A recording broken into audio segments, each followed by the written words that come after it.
Assalamualaikum warahmatullahi wabarakatuh. Kenalkan, nama saya Muhammad Afi Gifari akan presentasikan jawaban dari kuis sistem akuntansi organisasi nirlaba. Soal pertama, yaitu Anda perlu memahami lebih dulu bagaimana karakteristik organisasi nirlaba untuk mengenali standar akuntansi yang berlaku. Adapun ciri-cirinya adalah sebagai berikut. Pertanyaannya adalah jelaskan dan berikan contoh yang relevan dari ciri-ciri organisasi nirlaba tersebut. Jawaban saya yang pertama, A. Klasifikasi aktiva bersih. Nilai aktiva bersih adalah nilai yang menggambarkan total kekayaan bersih reksadana setiap harinya. Aktiva bersih dikelompokkan dalam 3 kategori yang masing-masing tergantung pada ada atau tidak adanya pembatasan. Yang kedua, kontribusi. Kontribusi adalah transfer kas atau aktiva lain tanpa syarat kepada organisasi atas suatu penyelesaian atau suatu pembatalan utang-utangnya tidak secara timbal balik oleh organisasi lain yang tidak bertindak sebagai pemilik. Transfer meliputi kas atau aktiva lain seperti bangunan, surat-surat berharga, penggunaan fasilitas, jasa, dan pemberian janji tanpa syarat. Yang ketiga, sumbangan yang terikat dan tidak terikat. Sumbangan yang terikat dan tidak terikat dihitung pada nilai wajarnya dan diakui sebagai pendapatan atau keuntungan pada periode diterimanya atau beban dan aktiva dalam 3 kelompok aktiva bersih seperti sumbangan yang meningkatkan aktiva bersih tidak terikat, sumbangan yang meningkatkan aktiva bersih, dan sumbangan yang meningkatkan aktiva bersih terikat permanen. Itulah pengertian, ciri-ciri, dan standar akuntansi dalam perusahaan nirlaba. Meski tidak berlandaskan profit atau keuntungan, bisnis nirlaba juga memerlukan laporan keuangan dalam usahanya, di mana laporan keuangan ini akan menjadi nilai entitas organisasi nirlaba dalam memberikan pelayanan dan layanan lanjutan, serta menjadi sebuah pertanggungjawaban dari pengurus organisasi atas tugas, kewajiban, dan kinerja yang diberikan padanya. Untuk membuat laporan keuangan nirlaba dengan mudah, cepat, dan aman, Anda dapat memanfaatkan software. Soal 2, standar akuntansi organisasi non-profit. Pernyataan standar akuntansi keuangan atau biasa disebut PSAK nomor 45 menjadi rujukan dalam mengelola sistem keuangan organisasi ini. Melihat karakteristik di atas tadi, masa pengukuran jumlah aliran pemasukan kas dari anggota atau donatur menjadi ukuran kinerja organisasi. Kemudian hal ini tertuang dalam laporan keuangan yang direpresentasikan di hadapan kreditur dan pemasok dana lain sebagai bentuk pertanggungjawaban organisasi. Terkait laporan keuangan organisasi, berikut beberapa poin yang perlu Anda ketahui. A. Laporan keuangan bertujuan menyediakan informasi relevan guna memenuhi kepentingan penyumbang, anggota, kreditur, atau pihak lain yang berperan sebagai sumber daya organisasi. B. Laporan keuangan menjadi referensi dalam menilai pemberian jasa oleh organisasi tersebut, termasuk kemampuannya untuk konsisten melakukan pemberian jasa itu, dan cara pengurus mengelola operasi organisasi. C. Laporan keuangan menyajikan informasi berikut: jumlah dan sifat aktiva, serta kewajiban dan aktiva bersih organisasi, pengaruh transaksi atau situasi lain yang berpotensi mengubah nilai dan sifat aktiva bersih, jenis dan jumlah arus masuk serta keluar sumber daya dalam periode tertentu. Berikut hubungan keduanya.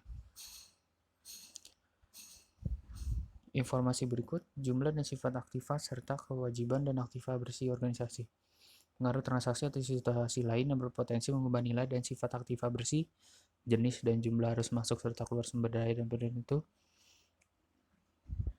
Pertanyaannya, jelaskan dan berikan contoh yang relevan dari laporan keuangan organisasi nirlaba tersebut. Jawaban nomor 2, yang pertama, laporan posisi keuangan. Tujuannya adalah untuk menyediakan informasi mengenai aktiva, kewajiban, dan aktiva bersih, dan informasi mengenai hubungan di antara unsur-unsur tersebut pada waktu tertentu.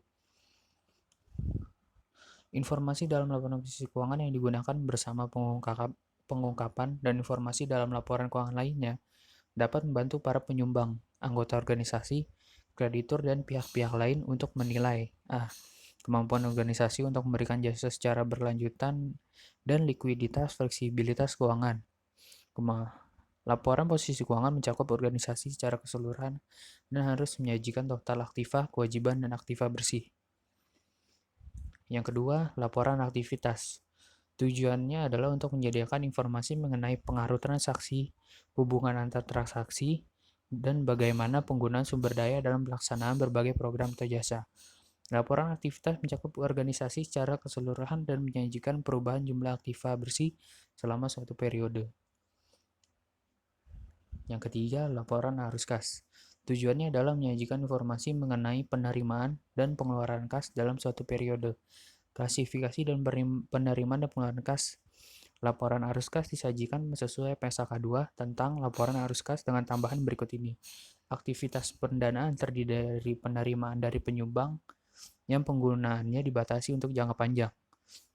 Lalu penerimaan kas dari sumbangan dan penghasilan investasi yang penggunaannya dibatasi untuk pemerolehan, pembangunan, dan pemeliharaan aktiva tetap atau peningkatan dana abadi. Yang terakhir, bunga dan dividen. Lalu, pengungkapan informasi mengenai aktivitas investasi dan pendanaan non-kas, sumbangan berupa bangunan atau aktiva investasi. Nah, berikut adalah contoh laporan arus kas, laporan posisi keuangan yang saya temukan untuk dijadikan contoh.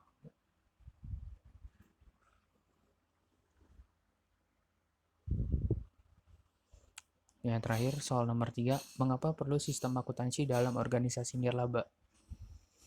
Pertanyaannya, jelaskan mengapa organisasi nirlaba memerlukan sistem akuntansi dan berikan contoh organisasi nirlaba yang menggunakan sistem akuntansi.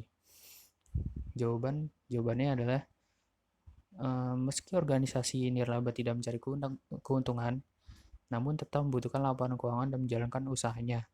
Laporan keuangan ini menjadi bahan bagi para stakeholder untuk menilai kinerja organisasi nirlaba tersebut, serta sebagai bentuk jawaban pengurus atas kewajiban dan tugas yang diberikan kepadanya.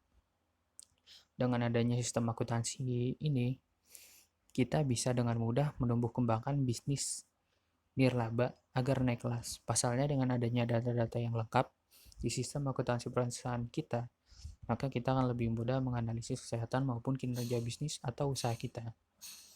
Sebagai contoh adalah pemilik panti asuhan yang beli peralatan panti asuhan, perlengkapan dan hal lain berkaitan dengan panti. Yang menjadi pertanyaan adalah bagaimana memastikan antara kebutuhan perlengkapan, peralatan listrik, dan hal lainnya yang berkaitan dengan panti asuhan tidak digunakan dengan pemilik untuk kebutuhan pribadinya. Bukankah seharusnya dalam akuntansi hal tersebut seharusnya dibedakan? Tentu kasus demikian akan sulit diatasi. Maka dari itu, sering kali kita berhadapan dengan nirlaba dan perkembangan juga cukup besar di Indonesia, terutama di bidang keagamaan dan pendidikan. Gereja-gereja baru berdiri, lembaga infak sebagian menjamur, dan meningkat pesatnya jumlah sekolah dari tingkat dasar hingga perguruan tinggi. Kembangan tersebut terjadi karena kebutuhan masyarakat yang berkembang pesat. Dari pengalaman tersebut dan kemudahan akses informasi membuat publik sadar bagaimana organisasi nirlaba melakukan pengelolaan keuangan, bagaimana pemerintah sebagai regulator, dan pada akhirnya semua hal tersebut akan bertumbuh pada masyarakat, bagaimana untuk menyikapi hal tersebut dan melakukan aksinya. Sekian dan terima kasih.